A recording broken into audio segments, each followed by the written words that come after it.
Well, the game has ended in a 0-0 tie. Guatemala giving it all they have, coming back, parking the bus, like many would say, and Mexico not able to break through. I'm here with Cesar for the Mexican Soccer Show. Cesar, your reactions at the end of the game.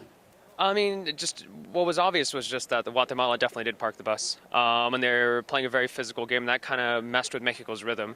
I mean, even though Guatemala went down to 10 men, Mexico still couldn't find a way to go against a really highly defensive side that still played with a lot of physical presence. And Mexico just couldn't finish. I think, Piojo and some of the players said that Mexico was unlucky. And I personally, I think I kind of agree with it. I think they're a little unlucky. Don't you think unlucky is when they're shooting and the ball's on the goal and Peralta misses sitters or it's something? I mean, how many shots did they really generate that were on goal? They had 19 shots in the game. They had 19 shots. I believe only 8 were on target. But still, I think Mexico had about 80% possession. They had all those shots. They had the huge support of all the fans as well. I think if given the game were to happen again, I think Mexico could have easily won it. But that being said, we can say that all we want. Mexico still only came out with 1 point tonight, and it's still possible. It's a small chance, but it's still possible that Mexico may not be able to make it into the next round. Now, Trinidad and Tobago on Wednesday, which is very, very important for the, obviously being first in the group. What do you think the strategy would be in? Because here's probably another complicated game with Trinidad and Tobago having now the leadership of the group, not be able to, break a Guatemala, which had a horrible defense against Trinidad and Tobago. What's the strategy for next game? I mean, personally, I think the first thing that comes to mind is that Piojo's got to be making those subs earlier. I don't know, I was a little confused why it was taking him so long to be making those subs in the game today. And I think Giovanni Dos Santos could have had a presence in the match, at least a little bit earlier, because it seemed like he was just subbed in so late. And I think it goes back once again to Mexico, finishing those chances as well. I think Peralta was awful. He was completely awful today, and he had one clear opportunity that he just hit straight to the keeper, and it was poor. So I think you got to work on the finishing, and we got to hopefully see some of those subs earlier in the match. I was a little confused why Piojo wasn't making those earlier. Piojo subbing in Gio at 80th minute. Everyone was like, "Where are you making this sub?" I think it was a little earlier, but I mean it was late. It was late. I mean, and then the last 2 subs were made within about the last 10 minutes of the game too, which is. I mean, they had Esquivel, had no impact in the game because he just had it was just a cameo appearance. So I think got to make those subs earlier, and maybe if we're going to push for adding in another striker, maybe try doing that like I said earlier in the match. Definitely with the early in the match. Let's talk about the press conference. So you were there at the press conference with Piojo.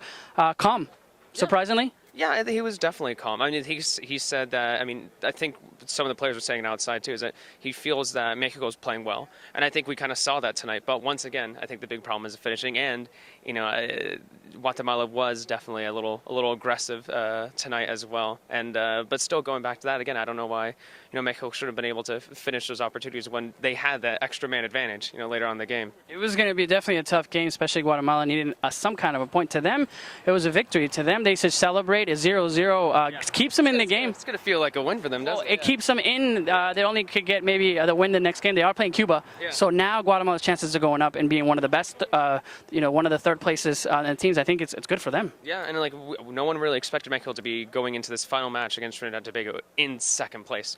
I mean, I think anything obviously less than first place is a huge. It messes up the CONCACAF order of things, and now we might be able to Costa Rica. Yeah, that's obviously it's not the way it's supposed to finish. The way this tournament's set up, it's supposed to be Mexico, Costa Rica, the U.S. all in first place. But everybody's struggling. I mean, U.S., but at least they won. Costa Rica only has 2 points. Mexico struggles with Guatemala. Last that I'll ask you, with the players during the mix zone, did you see anybody kind of mad? Usually we see them with a bad result. They don't want to talk to the press. How did you see the players, everybody staying, or the usual stay? It was all pretty reminiscent of what Piojo was saying in the press conference. They're all talking about, we're fine, we're doing well. Tecatito said that he thinks that, just given a little bit more luck, Mexico would be doing well. So yeah, everybody still seemed calm. No one seemed too upset, to be honest. No one seemed really that bothered about the result. Carlos Vela. He didn't talk to anyone. Yeah, well, obviously he's not talking to anybody.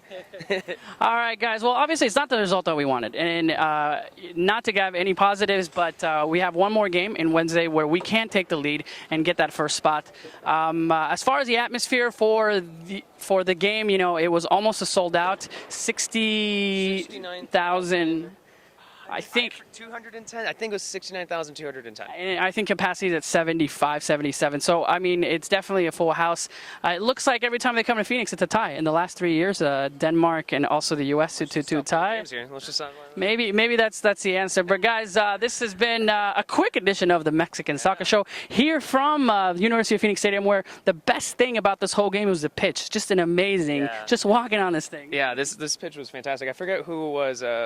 Tom was telling me that, forgot which coach it was from yesterday that was saying that it was like the best pitch he's seen in years. Well, it is a retractable right behind us, but well, that is it for us here at the Mexican Soccer Show. Wednesday, Trinidad and Tobago. It will define the group, and hopefully Mexico can get that win. Hopefully we see, the scores, especially the forwards. It looked like, one more question really quick. Herrera. Yeah. It felt like he just still is not comfortable. I know they're using him in the wing, but I think the problem with Herrera is we have really high expectations of him. I think we expect him to be one of the best players on the pitch. I don't think he's terrible, but at the same time, he's looked a little lost recently. And I think even in a couple of the friendlies leading into the Gold Cup, I haven't really seen much from him. He isn't the worst player on the pitch, but at the same time, he hasn't really done anything to really make him stand out. I don't know if he's feeling a little uncomfortable playing on that more of that like right wing position, and he's a little bit more comfortable playing in a more central role. But yeah, I agree. He looks off. I don't know what it is. He definitely looks a little off. Definitely not. I don't know if he's used to in the wing, so we'll see that. But this has been